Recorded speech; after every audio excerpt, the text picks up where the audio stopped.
This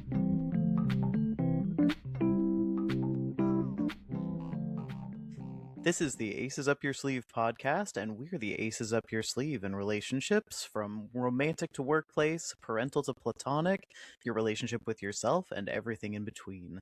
Let us, two autistic, aspect, kinky therapists, be your secret weapon in neurodivergent life. And here's your disclaimer. This is not therapy or therapeutic advice, and we're not on the clock. What you'll hear are our thoughts on different topics, what we might do in your shoes, and how we've supported others through similar situations.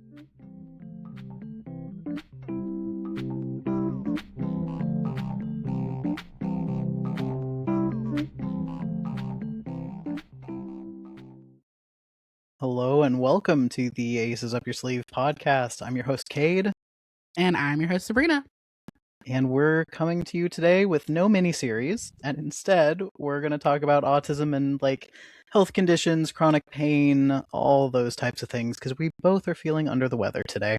I hate it. I'm so deeply not used to being sick, and it's the worst thing ever.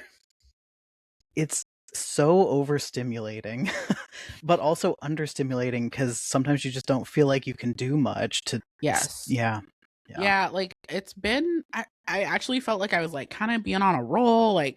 I've been keeping up with my notes well because my boss has a bet with me that he's going to wear a lobster costume to the therapist event in Maine if I keep on top of my notes well. And so that's been really nice because it also just helps me to be able to start my day doing other stuff besides notes. And then my partner has been coming home with a little cough, and they work with 4 and 5-year-olds, so they're always bringing something home. But my immune system is typically pretty good, and this one got me, man.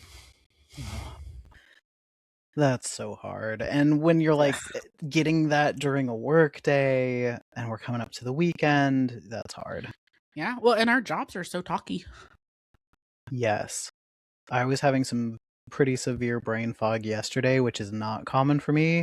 So my sentences were the same point 2 or 3 times in a row, and I'm like, no, stop talking, this doesn't make sense.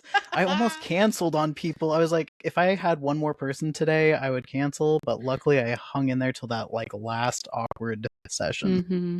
Yeah, it is one of the things I like about working with neurodivergent folks and disabled folks is that a lot of times they really get it. I'll be like, yo, my brain is extra weird and scrambly today, please bear with. And they'll be like, no worries. I'm like, thank you. Oh yeah. And if it was really bad and I had to cancel, if I was like, I gotta refund you and just go lay down, I think they would all be like, yeah, no problem, see you next time. For sure. Yeah, it's a weird world, especially because so many autistic folks do have so much co-occurring stuff and kind of always have. It's also weird when that's not always been the case. Yeah, because hearing you say I only get sick a little bit, this is pretty rare. That's not a super common experience for autistic people. Usually we are more prone to certain types of illness, and our immune systems are generally a little more compromised. Our gut microbiomes are more similar, which we want a varied one. So there's lots of reasons that we might be more prone to getting sick. It's cool that you generally are not, though.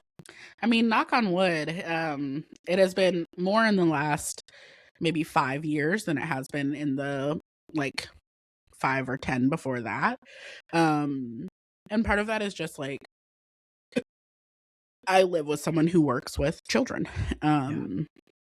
And their immune system isn't great, so they're bringing stuff in. But yeah, I had been very lucky.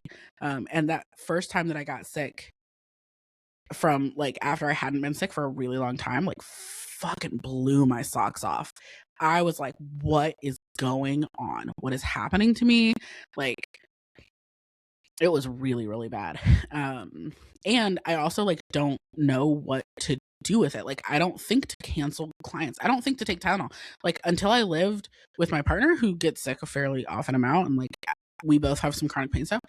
And part of it is that I don't take pills well, but I just didn't have any Tylenol in the house. I still don't really know where we keep any meds or anything like that. Besides one bottle of Tylenol that I keep on my desk. because I don't get sick that much. And so now that I am a little bit more frequently, I'm like, what do I do? I don't know how to handle this. Yeah, it's tough to know.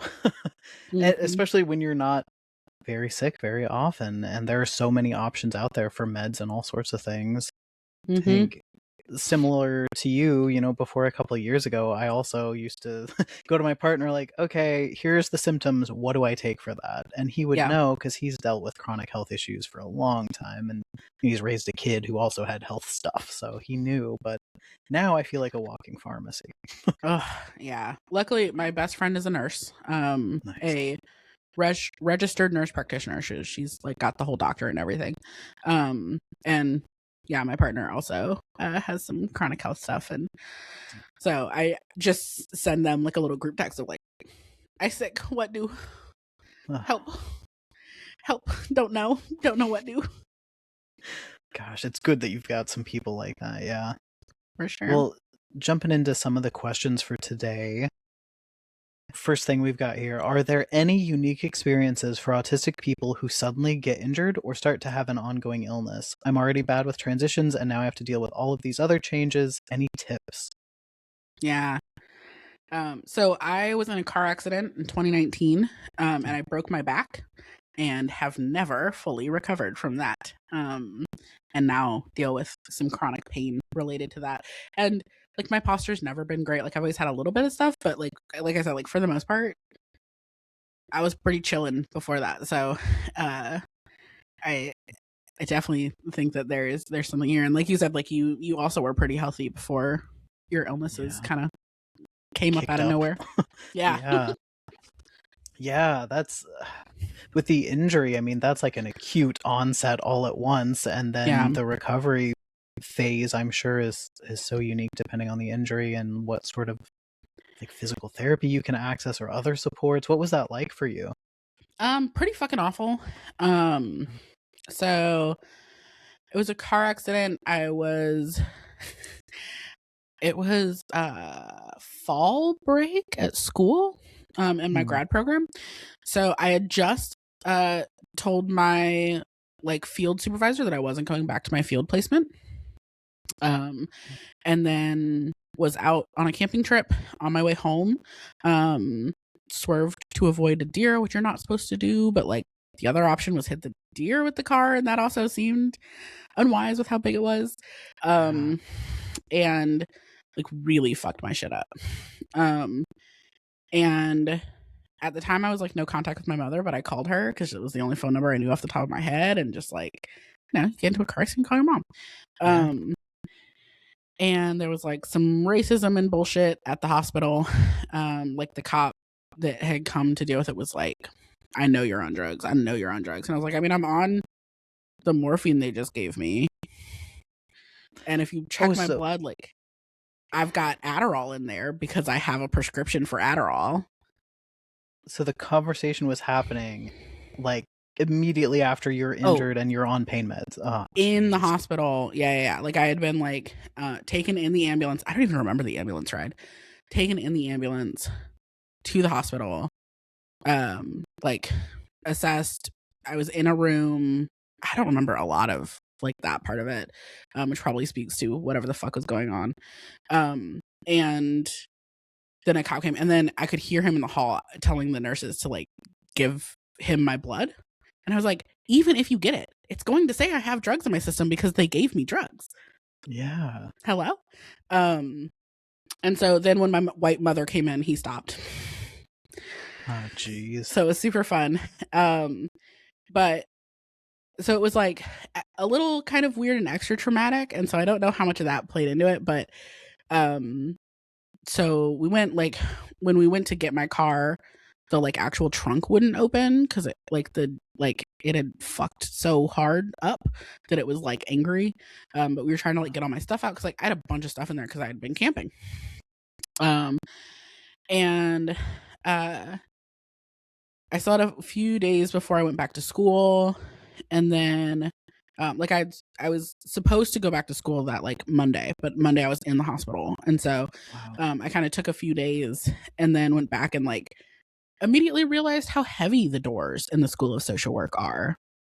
immediately realized like how far you have to walk even from like the bus to the building, right? Like all these things that like, you know, they weren't my favorite thing before, but they certainly weren't helpful. And that was 2019. So that was October 2019. And so the hard part that also really affected things was after like I couldn't really access PT or anything. There was one time that like my back was in so much pain and I went to the orthopedist. No, that's feet. Who is it that does like bones? I don't know off the top of my I don't head. remember. I forget that. But the one near me is called like Emerge Ortho. So they're Okay. ortho of some kind. But You're right, orthopedic. Yeah. okay. And I was like, "Can you do anything?" They're like, "No, it's a back injury. Like you just have to let it heal." And I was like, "Okay, I guess." And so it just kind of like caused me a lot of pain. And then lockdown started, and so I got even more sedentary. And so like I think that really didn't help and compounded it even more because it's just like it hurts too much to move. Moving would actually probably be helpful. I'm not moving. I'm in too much pain. Like the sensory nightmare of it, and all of that. And so, I don't know that that's like specific to autistic people, but it definitely was like a confounding factor. I think overall, like by the time my back starts hurting, I got no extra spoons for anybody. I don't have them for myself. I don't have them for my friends or my partner. I don't have them for my cat. Get the fuck away from me. Like, oof. That like physical pain thing really knocks out all my capacity. Totally fair. And it sounds like the injury messed with your routine, I would assume also messed with how you would stim because, when you're able to move and enjoy movement and then suddenly it's painful and horrible and it's like a cycle. Yeah. I don't know if I enjoyed movement at the time, but I definitely like I've always been like a sit upside down, sit on the floor. Like I used to when I was like a teenager, I had a bed that was actually a click clack couch. So it was one of those couches that like go up and then like you like can lean it all the way back. Oh yeah. Because I just didn't really use my bed that much. And so I would like sometimes I would sleep on there, but sometimes I would just like put all my blankets and like pillows and stuff on the floor and sleep on the floor. That's no longer an option. That is very far from an option, even to the point that like my personal trainer and I, like anything that most people do on the floor, I do on like a set of stacked mats, because I just can't get up and down from the floor very easily. Like it takes quite a lot. Yeah. So it's, the question's asking about transitions, and it sounds like there were quite a lot that came with that injury and with the like kind of delayed recovery. To hear somebody tell you that no, there's nothing that could be done feels wild too. Yeah, it harkens back to the last time we talked about medical stuff and the like advocacy and like how much you have to fight and stuff. And that's really frustrating because like when you're in a lot of pain, I trust you to know what's possible and what's not. Well, yeah, they're the ones who are supposed to be like, well, it's not going to fix it, but how about TENS unit to decrease some stuff, or pain meds, or whatever they have Here's for a back you instead brace. of nothing. Here's some movements. Here's exactly. So yeah, and then yeah, like it obviously like I'm sitting there trying to like write papers, and that's really hard. Like trying to get to class and stuff, and I now walk with a cane and which also like so walking with a cane is another like a big one, right? Like having a sudden change into being like a mobility aid user. Yeah. I gotta fucking remember that thing. When I went to Scotland, I did not remember that thing when I went to Scotland. It sat in my car as I got out of my car and into the airport. And because like my partner's brother dropped us off and then was like going to use my car while we were out of town, and just fully forgot it. Like I forget it all the time because it's like when I first started wearing glasses, I would forget them all the time. And especially because back then like my prescription was low enough that like I I could It's kind still of take it or kind of, leave it. Like, for the most part, it would just be like I'd have a headache by the end of the day. mm. Now I can really tell if I'm not wearing my glasses. But like it's that kind of getting used to like, oh, I have an extra step. Yeah, and remembering it, and then I don't know what type of cane you prefer, but I know some of those, like, you have to take steps to get it, like, extended or the right length, Mm-hmm. or, yeah, Yeah, that's a lot of transitions. it is. Yeah. How about you? What was yours like? Um, it was slow. So yours was like very sudden. Mine was like a slow decline in health, as it sucks, but Yeah. it went from being relatively healthy and of like a certain body weight and a certain physical ability to like, oh, some fatigue is hitting and my body's changing and now I've got less energy to do the play therapy stuff I do with the kids, and okay, it's continuing to get worse and sleep is now going bad. Now my legs are tingling. Like, what? Now I'm getting really dizzy when I stand up. So I still don't know everything that's causing this, but through that it was like, okay, I've got sleep apnea. Like, let's try to get the sleep apnea under control, which is very common for autistic folks. And then okay, that's under control. Things seem a little better. Nope, now I'm having like to go to the ER for back pain. Is it kidneys? What is this? Oh, it's endometriosis. That's not even something Mm-hmm. that had ever been on my radar, and that was a very fast change. And then Mm-hmm. getting surgery to remove that, they say it takes a year for most people to recover from that surgery if they find things when they're doing the excision, which they did. And now I'm at the year mark and I'm like, things are getting even worse. Well, every time you go under anesthesia and you have all that work done and your body has to heal, like, it's just very tough. So I'm sure Yeah. there are still many things that are yet to uncover. I mean, it um, seems like just from being your friend, I mean, we talk every day. yeah, It seems like at least once a week there is some kind of, oh yeah. shit, I need to have this extra medical appointment or experience. I mean, you were just at the fucking Urgent care. Yeah. yeah, like earlier this week. Yeah. Yeah, and since January, things have changed even more where like, oh, randomly I have to like lay down, close my eyes and pass out. Why? Yeah. It doesn't matter if I'm up for 2 hours, 4 hours, 6 hours working. There just is a point where it's like I need to go lay down now, and they can't quite explain that. So, Hmm. I assume it's an autoimmune thing, but many of our listeners probably know it's very hard to get autoimmune things diagnosed and to find a specialist who believes in half of them and knows how Mm-hmm. to look for them. So, with this question asking, like, how do you deal with all the changes? I think give yourself some compassion, because I find myself getting so frustrated, like, Mm. pre Like, yeah, what you can't January. do. Yeah, it's like, what do you mean? Like, I scaled back my workload and I'm only working from home now, and still things are getting worse. What do you Mm-hmm. mean I can't do a presentation for X amount of hours in a row anymore? That used to never be a problem. So, giving Yeah. yourself some compassion around, like, it's okay to be upset about the changes. And if you want to help yourself, figuring out ways to make accommodations for yourself and not feeling too guilty about having to have accommodations.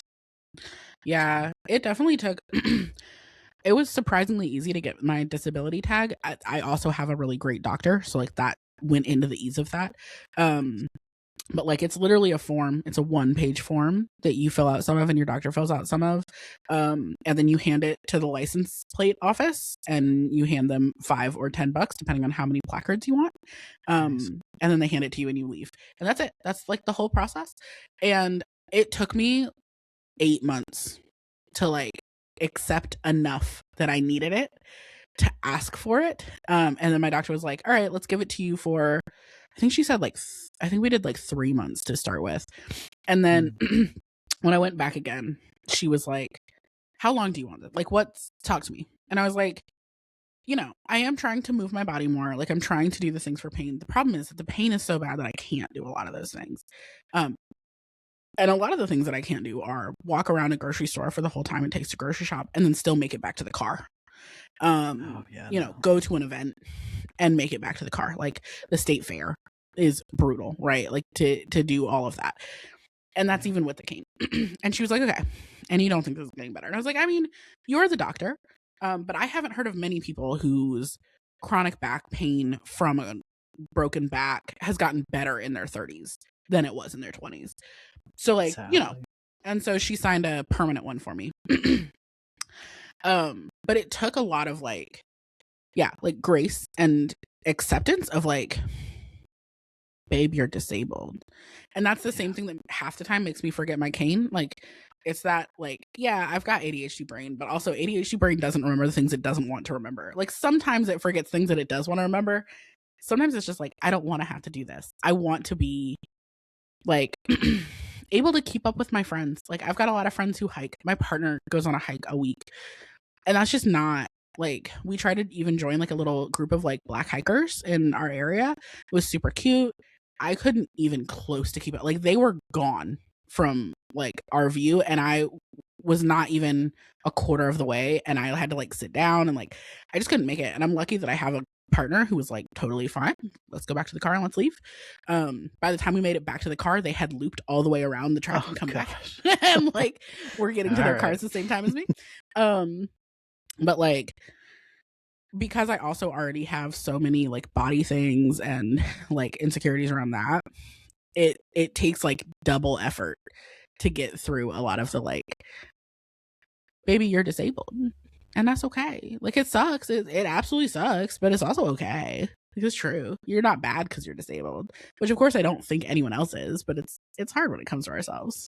Yeah, all those internalized ableism things or whatever comes up for us. Yeah, that's tough. And you're right, like, the thing I'm hearing in there that might be a tip for this person, finding people who support you.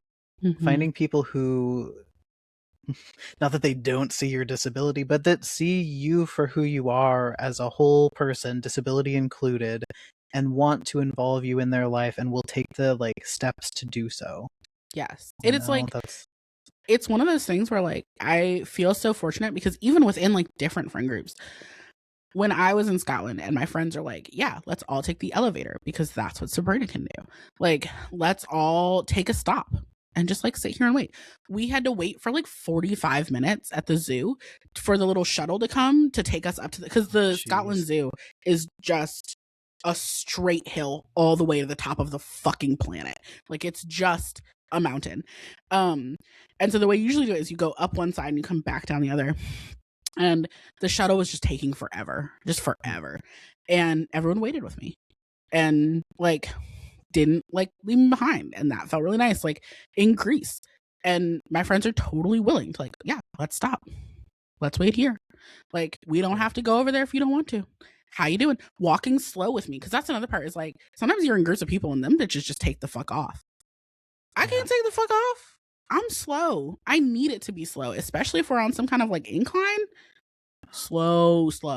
Not fun slow. Oh no, we missed it slow. And having friends who are willing to go like that with you is, like, absolutely necessary. Yeah, that support piece and people who include you and don't make it feel like a chore or a burden, like, are excited to do it that way to include you. Yeah, for sure. I think we have another question, but maybe we can cover that in the upping the ante piece. Are there any other tips you can think of, ways to make that that transition a little bit easier for people? I think minimizing other transitions or, like, you know, like, as much as you can, it's okay to, like, fall into a lot of your other specific habits or, like, comfort patterns. I played a lot of video games the first year because it was just like, I don't have to move my body. I don't have to, like, you know, I can just sit here and play with my friend and, like, that's it. I also ordered a lot of takeout because, like, standing in order to cook is, like, oh my God, it takes so much out of me. It hurts my back so bad. Yeah. Yeah, I know my nurse, I think it was my nurse recently, was like, anything you can do seated, please do seated. But even that sometimes, especially with a back issue, because right now my back is also, it's the muscles giving me a horrible time. Sometimes you just have to be horizontal. Sitting is not even enough. Yes, absolutely. And, like, that's one of the things that I'm trying to figure out now is, like, so I've got, like, the shower chair and, like, that's helpful, especially because, like, my hair just takes forever to wash. And, like, trying to sit when I'm in the kitchen, things like that. But also, I recently bought a new couch and I worked really hard to get one that like is very upright and it's very like, because it's hard for me to hold my body up myself all the time. Like, call it hypermobility, call it like whatever the fuck you want to call it. That's just true. And so having it to do that for me is awesome. What's less awesome is that it's not as great to like lay out on. And so yeah, like trying to find like things that are a balance of like, because my last couch was great to lay on, but it was really bad to sit on. Like it did not hold you up well. So you would end up like kind of that weird half laying that like is scrunching everything. Oh my God, awful. And so I think it's annoyingly a lot of trial and error. Yeah, because what works really well for one person might actually hurt you and vice versa. Yeah. Or what works really well for you in one situation. Like the couch that I have now is great for getting notes done, for sitting and like doing stuff on my computer, even for playing video games. But it's not great for like laying around and watching TV. And so like it's finding like how are you going to set things up as best you can for like multiple different scenarios. Yeah. I think another piece that can be helpful for me is finding where things are still funny and happy, because when everything's going wrong, it can feel like, okay, there's just no breaks here. I get no breaks. But when you have like a little something that is amusing or positive, it's nice to acknowledge it, even if you don't focus on it. So I'm not in like a gaslighting, like, oh, well, the one thing good happened, so everything's fine this week. But like, oh, at least that was kind of funny. Yeah, like I think that that's a really important part is like the bad things don't make the good things unreal. The good things don't make the bad things unreal either. But the bad things don't get to make the good things unreal. And so like having friends that will crack fucking jokes with you all throughout the whole day, who like pop into your DMs and are like, and then like fuck off. I think like those are really, really invaluable as well. Absolutely. And I'm always big on like community spaces, even if you're just lurking in them, but finding people who are going through similar things to what you're going through. Sometimes it can be depressing. Like I'm in a lot of groups for like the caregivers of loved ones with dementia or Alzheimer's. Those can be really hard to read sometimes, and some people are so angry at the wrong thing. They're angry at the person, not at just the situation. So sometimes it's a little tough to be in those spaces, but there are some real like nuggets of I'm glad I saw this, I'm glad I read this, that still come across. Yeah, I think finding that balance of like here's some uplifting content. And like yeah, you got this. And then here's some gallows humor. If you are an enjoyer of gallows humor. Here is some like unfettered fucking weird bullshit. Like I think a lot of that is really important. I'm even like I'm in a group that is about like decorating your mobility aid. Oh, that's cool. So like people like bedazzle their canes or like put light up stuff on their wheelchairs, like figuring out, because like that's at some point that's going to be what I need to do is like I need to make the cane something that I want to be carrying around because like it's so sparkly and pretty. And figuring out like how are other people getting through this, I think is really important. Yeah. And those folks might have better tips than we do because our situations might be much different than whatever everybody who's listening is going through. Yeah, absolutely. I think those are the big ones, though, when I think about it. I also like to do some deep diving into research and into, like, what do the doctors say and the people who are seeing the specialist if I can't access a specialist. And again, it's not always the most accurate for what I'm going through uniquely, but at least it gives me a little hope that people are researching it or looking into it, or they're, like, brainstorming options for things, even if it's not the medical field. Yeah, there's like I think it's hard because so many people have lost so much faith in the medical field. And then when it comes to, like fucking, we don't know anything about backs. Nobody knows nothing about a spine. And same thing like weird autoimmune stuff or whatever. Like when you go to the doctor and they're like, I don't know. It's like, okay, what do I do with that? And so finding that balance of like, yes, we want to listen to medical professionals. And we also like it is okay to find other people who have found a medical professional who fucking understands what the fuck is happening. Yeah. Yes. Especially when it's something very niche, like perhaps the back injury thing, or people with mast cell activation syndrome, which is very common for autistic people. Sometimes the doctors will say it doesn't exist, or it's really rare, or here's how you treat it, and it's some treatment from 20, 30 years ago, but that's the last CE they took on it, a continuing education thing they took on it. Mm-hmm. But the people who are experiencing it might be like, here, the Claritin ReadyTab Pepsid Complete combo keeps my MCAS at bay twice daily. And you're like, oh, thank goodness, because my doctor said, here's some Singulair or whatever. Mm-hmm. Yeah, it's annoying like how there's like that meme that's like, I studied this for 10 years, and then like the doctor says, and then the like patient says like, I've been living with it for 30. And in my opinion, like both of those things matter. Yeah. Both of them matter. Like, me living with something does not make me an immediate expert on that thing. Yeah. And it does give me an insight that someone who doesn't live with it does not have, even if they have studied it. Yeah. We say that all the time with autism. Yes. Where an assessor's like, well, I've been doing this for 10 years, but they don't know the internal experiences and will miss it sometimes, often. Right. Or like an autistic person who is like, yeah, well, now I'm the expert. And it's like, on your experience. Yeah.